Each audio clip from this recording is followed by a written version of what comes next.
ఎంతసేపు అరుస్తారు నేను చూస్తున్నాను.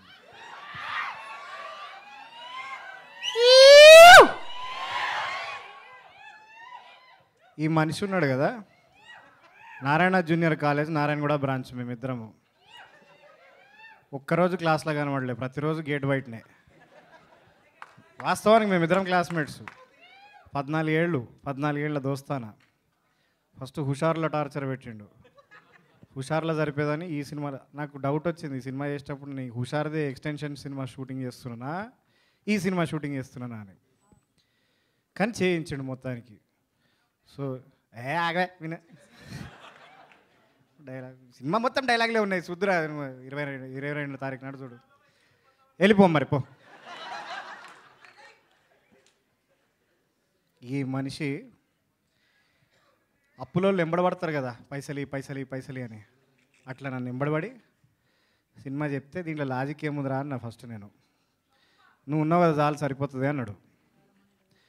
దాని తర్వాత దర్శిగాని చెప్పిండు స్టోరీ. దర్శిగాడు నాకు ఫోన్ చేసి ఈ సినిమాలో లాజిక్ ఏముందిరా అని అడిగాడు. మనం ఉంటే సరిపోతుందిరా అన్న నేను. దాని తర్వాత విష్ణు గారు అడిగారు నన్ను, మీరిద్దరు చేస్తున్నారు కదా మనం ముగ్గురం ఉంటే సరిపోతుంది అని.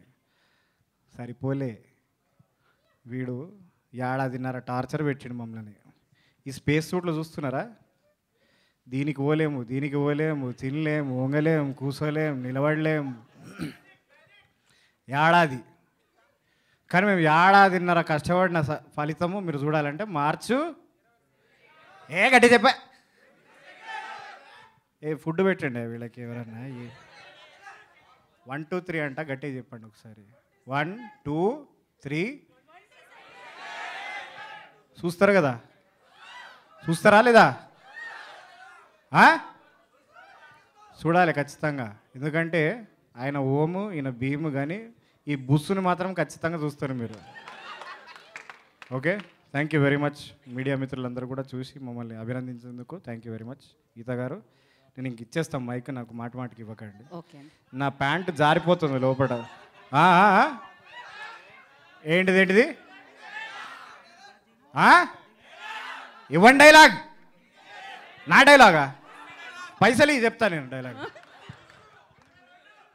Thank you so much. మీరు మరీ ఎక్కువగా కదలకండి. మాకు అర్థమైంది మీ వస్త్రాలు మిమ్మల్ని ఇబ్బంది పెడుతున్నాయని. సో నౌ భీమ్ మాట్లాడతారు. అలా పక్క వాళ్ళు డ్రెస్ వేసుకోకూడదు.